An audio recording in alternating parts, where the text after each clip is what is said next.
Good morning dear learner, study with সোনিয়াতে তোমাদের সবাইকে স্বাগতম। আজকে আমি তোমাদের জন্য নিয়ে চলে এসেছি খুবই ইম্পর্ট্যান্ট একটি টপিক। সেটা তোমরা এখানে এনার ছবি দেখে বুঝতে পারছো। আজকে আমরা আলোচনা করতে চলেছি যে পাশ্চাত্য শিক্ষা বিস্তারে রাজা রামমোহন রায়ের ভূমিকা। আজকে আমরা শুধু আলোচনা করব রাজা রামমোহন রায়ের ভূমিকা, কারণ রাধাকান্ত দেবের ভূমিকা আলোচনা করতে গেলে আলোচনাটা অনেকখানি বড় হয়ে যাবে, অর্থাৎ ভিডিওটা অনেকটা বড় হয়ে যাবে। তো আজকে আমরা আলোচনা করব শুধু রাজা রামমোহন রায়ের ভূমিকা পাশ্চাত্য শিক্ষা বিস্তারে। এরপরে আমরা আলোচনা করব পরের ভিডিওতে রাজা রাধাকান্ত দেবের ভূমিকা। তো আলোচনা শুরু করার আগে বলে নিই, আমার চ্যানেলের নাম হচ্ছে স্টাডি উইথ সোনিয়া। যদি তোমরা হ্যাশট্যাগ দিয়ে চ্যানেলটিকে সার্চ করো তাহলে খুব সহজেই কিন্তু তোমরা এই চ্যানেলটি পেয়ে যাবে। যারা এই চ্যানেলে একদম নতুন তারা অবশ্যই চ্যানেলটিকে সাবস্ক্রাইব করে দেবে এবং পাশে থাকা যে বেল আইকনটি সেটি তোমরা প্রেস করে রাখবে। তাহলে যখনই আমি কোনো ইম্পর্টেন্ট ভিডিও বানাবো তার নোটিফিকেশান কিন্তু সবার আগে তোমাদের কাছে পৌঁছে যাবে। তো যারা এই চ্যানেলে একদম নতুন তারা অবশ্যই চ্যানেলটিকে লাইক আর শেয়ার করতে একদমই ভুলবে না, আর অবশ্যই কমেন্ট করবে। তো আমরা আলোচনা শুরু করি। তো আমরা প্রথমে যে আলোচনাটা করব সেটা হচ্ছে তোমাদের বইয়ের যে পৃষ্ঠাটা আছে, যেটা আমি প্রত্যেকবারই করে থাকি, তো সেখান থেকেই আমরা পড়ব। তারপরে আমি যে পিপিটিগুলো বানিয়েছি সেগুলো ধারাবাহিকভাবে তোমাদের সাথে আলোচনা করব। তো প্রথমে আগে আমরা পড়ব যে বইয়ে যে পাঠ্য বই, তোমাদের যে পাঠ্য বই 28 পৃষ্ঠা 28, সেখানে উল্লেখিত আছে রাজা রামমোহন রায়ের ভূমিকা, সেটা আমরা আগে একটু পড়ে নিই। তো চলো, প্রথমে রয়েছে পাশ্চাত্য শিক্ষা বিস্তারে রাজা রামমোহন রায়ের ভূমিকা। পাশ্চাত্য শিক্ষা বিস্তারের ক্ষেত্রে যে সকল বাঙালি মনীষী, অর্থাৎ মনে রাখতে হবে সময়টা কিন্তু 19 শতক। তো 19 শতকে বাংলায় পাশ্চাত্য শিক্ষা বিস্তারের ক্ষেত্রে যে সকল বাঙালি মনীষী গুরুত্বপূর্ণ উদ্যোগ নিয়েছিলেন তাদের মধ্যে অন্যতম হলেন রাজা রামমোহন রায় ও অপরদিকে ছিলেন রাজা রাধাকান্ত দেব। তাদের মধ্যে অগ্রগণ্য। রামমোহন রায় উপলব্ধি করেন যে পাশ্চাত্য শিক্ষায় শিক্ষিত না হলে ভারতীয়দের সামাজিক ও ধর্মীয় কুসংস্কার কখনো দূর হবে না। একটা তো ধর্মের দিকই আছে, সেটা তো স্বাভাবিক এবং সেটাই সবারই হয়, কিন্তু ধর্মীয় দিক ছাড়াও অনেক কুসংস্কার এই সমস্ত ধর্মের মধ্যে ঢুকে পড়েছিল। প্রত্যেকটা ধর্মের মধ্যেই একটা করে কুসংস্কার থাকে খুব তীব্রভাবে। তখন এই হিন্দু ধর্মের মধ্যে যে কুসংস্কার, রীতিনীতির মধ্যে সেই কুসংস্কারগুলো ঢুকে পড়েছিল এবং সেটা রাজা রামমোহন রায় উপলব্ধি করেছিলেন, যার জন্য তিনি মনে করেছিলেন যে ভারতীয়দেরকে সঠিক শিক্ষায় শিক্ষিত করতে হবে, না হলে কিন্তু এই কুসংস্কার তাদের মধ্যে থেকেই যাবে এবং তাদের মধ্যে শিক্ষার আলো পৌঁছাবে না। তার জন্যই তিনি এই সমস্ত উদ্যোগগুলো নিয়েছিলেন। 1815 খ্রিস্টাব্দে কলকাতায় অ্যাংলো হিন্দু স্কুল তিনি প্রতিষ্ঠা করেছিলেন। সালটা মনে রাখতে হবে, খুব ইম্পর্টেন্ট, 1815 খ্রিস্টাব্দ। ঠিক আছে। কোম্পানি 1813 খ্রিস্টাব্দে সনদ আইনের দ্বারা ভারতীয়দের শিক্ষার জন্য বার্ষিক 1 লক্ষ টাকা ব্যয়ের সিদ্ধান্ত নিয়েছিলেন। অবশ্যই এগুলো আমাদের বাঙালি মনীষীদের উদ্যোগ এবং তার জন্যই কিন্তু ইংরেজরা এ বিষয়ে খরচা করতে বাধ্য হয়েছিলেন।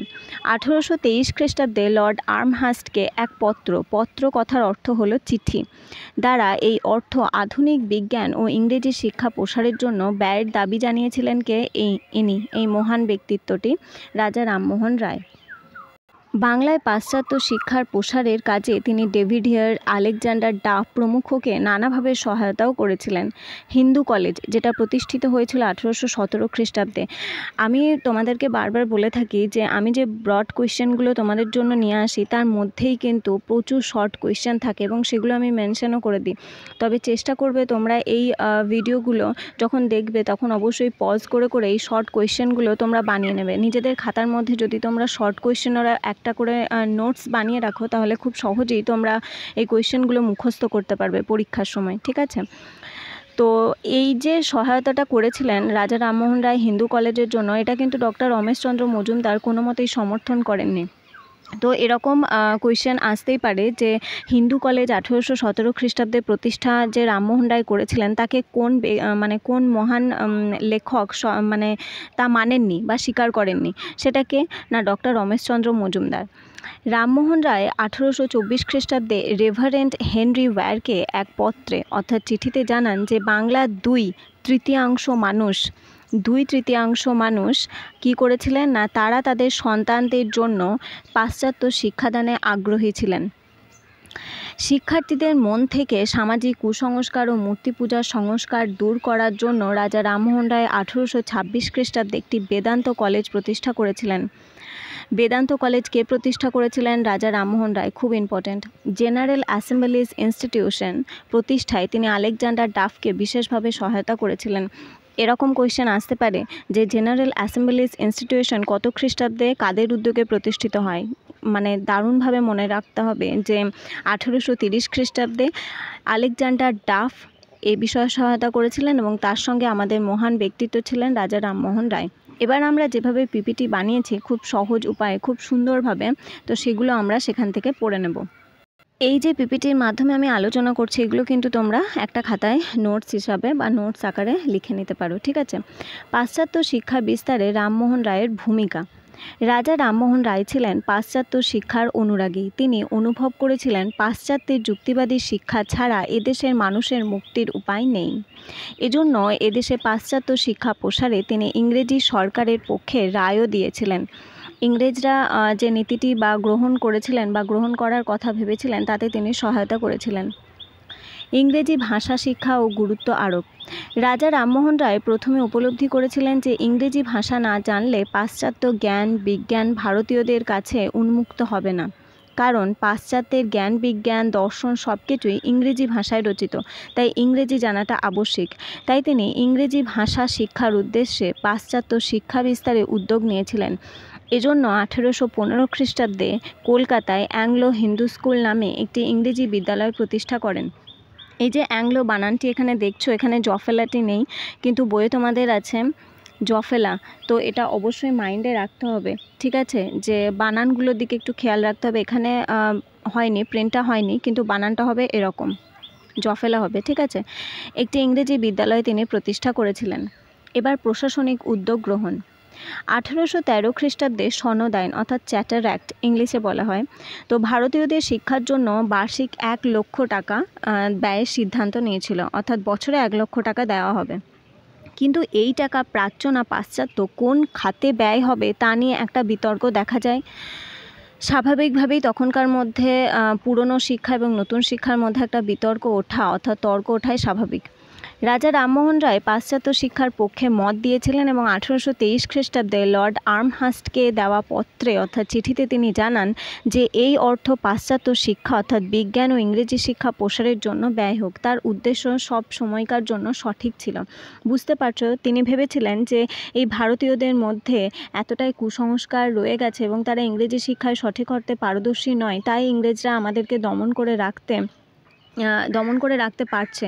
কিন্তু যখনই আমরা ইংরেজি শিক্ষায় শিক্ষিত হব, ইংরেজি জানবো, আমাদের কাছে শিক্ষার আলো পৌঁছাবে, তখনই কিন্তু আমরা আর এই দমন পীড়নটাকে সহ্য করব না। তার জন্য কিন্তু ইংরেজরা প্রথম দিকে আমাদেরকে শিক্ষার জন্য কোনো রকম টাকা ব্যয় করতে আগ্রহী ছিল না। পরবর্তীকালে আমাদের বিভিন্ন মনীষীদের উদ্যোগে তারা কিন্তু এতে সহায়তা করেছিলেন। আচ্ছা, যাই হোক, সেটা পরের বিষয়। এখন আমরা পড়ব বেদান্ত কলেজ প্রতিষ্ঠা। শিক্ষার্থীদের মন থেকে নানা কুসংস্কার ও মূর্তি পূজা দূর করে পাশ্চাত্য সমাজবিজ্ঞান ও পদার্থবিদ্যা যে শিক্ষাদান তার উদ্দেশ্যে রাজা রামমোহন রায় 1826 খ্রিস্টাব্দে বেদান্ত কলেজ প্রতিষ্ঠা করেন। খুব ইম্পর্ট্যান্ট এটা। কত খ্রিস্টাব্দে কে বেদান্ত কলেজ প্রতিষ্ঠা করেন? 1826 খ্রিস্টাব্দে রাজা রামমোহন রায় বেদান্ত কলেজ প্রতিষ্ঠা করেছিলেন। পাশ্চাত্য শিক্ষার পক্ষে প্রচার। 1823 খ্রিস্টাব্দে গভর্নর জেনারেল লর্ড আর্মহাস্ট কলকাতায় সংস্কৃত কলেজ প্রতিষ্ঠা করেছিলেন। এ ব্যাপারে রাজা রামমোহন রায় কিন্তু একটু বিরোধিতা করেছিলেন, কারণ তিনি বারবার বলেছেন যে পাশ্চাত্য সংস্কৃত শিক্ষা মানে সংস্কৃত কলেজ প্রতিষ্ঠা করা হোক, কিন্তু তার সঙ্গে সঙ্গে যেন পাশ্চাত্য জ্ঞান বিজ্ঞানের শিক্ষাটাও দেওয়া হোক, যেরকম গণিত দর্শন রসায়ন প্রভৃতি। তো তিনি অনুরোধ করেন যে লর্ড আর্মহাস্ট রামমোহনের কথা মানে লর্ড আর্মহাস্টকে তিনি অনুরোধ করেছিলেন, কিন্তু লর্ড আর্মহাস্ট রামমোহনের কথা মানেননি। কিন্তু রাজা রামমোহন রায় দেখেন যে তিনি যদি কথা নাও মানেন তাও তিনি এখানে ইংরেজি শিক্ষার ব্যবস্থা করবেন এবং সেটা তিনি করেনও, ঠিক আছে? নেক্সটে হলো শিক্ষা প্রতিষ্ঠান নির্মাণ উদ্যোগে সহায়তা। রাজা রামমোহন রায় হিন্দু কলেজ প্রতিষ্ঠায় ডেভিড হিয়ারকে নানাভাবে সহায়তা করেছিলেন। ডেভিড হিয়ারের বিভিন্ন কলেজ অর্থাৎ বিদ্যালয় প্রতিষ্ঠা করেছিলেন। কলকাতা স্কুল বুক সোসাইটি এবং কলকাতা স্কুল সোসাইটির কর্মকাণ্ডে কোনো না কোনোভাবেই তিনি যুক্ত ছিলেন। তিনি স্কুল বুক সোসাইটির একজন সক্রিয় সদস্যও ছিলেন। কোথাকার সক্রিয় সদস্য ছিলেন এরকমও প্রশ্ন আসতে পারে। তিনি স্কুল বুক সোসাইটির একজন সক্রিয় সদস্য ছিলেন। এবার মিশনারিদের সাহায্য করেছিলেন তিনি কিভাবে? রাজা রামমোহন রায় ভারতে পাশ্চাত্য শিক্ষা বিস্তারের জন্য খ্রিস্টান মিশনারিদের বিভিন্নভাবে সাহায্য করেছিলেন, উৎসাহিত করেছিলেন। 1830 খ্রিস্টাব্দে আলেকজান্ডার ডাফ কলকাতায় জেনারেল অ্যাসেম্বলিজ ইনস্টিটিউশন প্রতিষ্ঠায় উদ্যোগী হলে তার প্রধান সহযোগী ছিলেন রাজা রামমোহন রায়। খুব ইম্পর্ট্যান্ট, ঠিক আছে? যেগুলো আমরা বইয়ের যে পৃষ্ঠাটায় পড়লাম, যেটা আমি আলোচনা করলাম একদম প্রথমে, সেগুলোই খুব বিস্তারিতভাবে এখানে বর্ণনা করা রয়েছে, ঠিক আছে? স্ত্রী শিক্ষায় উদ্যোগ গ্রহণ। রাজা রামমোহন রায় স্ত্রী শিক্ষার প্রসারে উদ্যোগ নিয়েছিলেন। 1822 খ্রিস্টাব্দে স্ত্রী শিক্ষা বিষয়ক পুস্তিকা অর্থাৎ বই প্রকাশ করে প্রাচীন ভারতে নারী শিক্ষার ঐতিহ্যকে জনসমক্ষে তুলে ধরেন, যে আমাদের নারীরা কোনো সময়তেই পিছিয়ে ছিলেন না।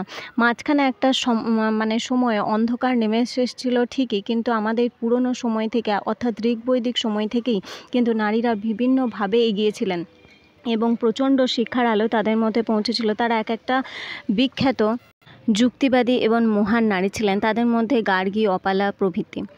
নারী শিক্ষার প্রসারে সেটাই তিনি তুলে ধরেছিলেন। নারী শিক্ষা প্রসারে প্রতিষ্ঠান তৈরিতে তিনি জনমত গঠন করেছিলেন, যাতে নারীরা সঠিকভাবে শিক্ষার আলোয় আলোকিত হয়ে উঠতে পারে।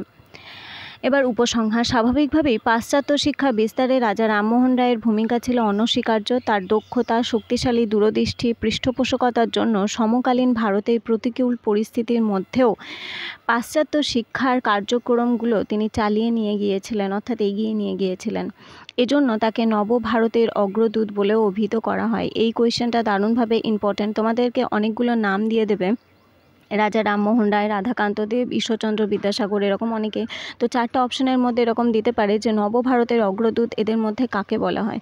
তখন তোমাদেরকে মাইন্ডে রাখতে হবে রাজা রামমোহন রায়, কারণ আমরা পড়ছি দুটোই, রাজা রামমোহন রায়, রাধাকান্ত দেব, কিন্তু রাজা রামমোহন রায়কে নবভারতের অগ্রদূত বলেই কিন্তু পরিচিত করা হয়।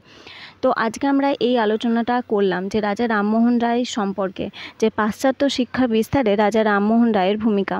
এরপরে অর্থাৎ কালকে আমরা আলোচনা করব যে রাধাকান্ত দেবের ভূমিকা। এরপরও কালকে যে আলোচনাটা করব তারপরেও যদি তোমাদের কোনো ইম্পর্ট্যান্ট কোনো টপিক থেকে থাকে যেটা তোমাদের জানা খুবই দরকার বা যেটা তোমরা সম্পর্কে জানতে চাও, সেটা অবশ্যই আমাকে কমেন্টে লিখে জানাবে। আর আমি কিন্তু তোমাদের সাথে গল্পের মতো করে আলোচনা করি, তাই অবশ্যই এই ভিডিওটা 3 থেকে 4 বার দেখলে তোমাদের মাইন্ডে এমনভাবে কনসেপ্টগুলো ক্লিয়ারভাবে থেকে যাবে যে কোনো শর্ট কোয়েশ্চেন হোক বা ব্রড কোয়েশ্চেন হোক তোমরা খুব সহজেই খাতায় লিখে আসতে পারবে, তাই না? তো আজকের মতো আমি আমার আলোচনা এখানেই শেষ করছি। সবাই ভালো থেকো, মন দিয়ে পড়াশোনা করো। টাটা।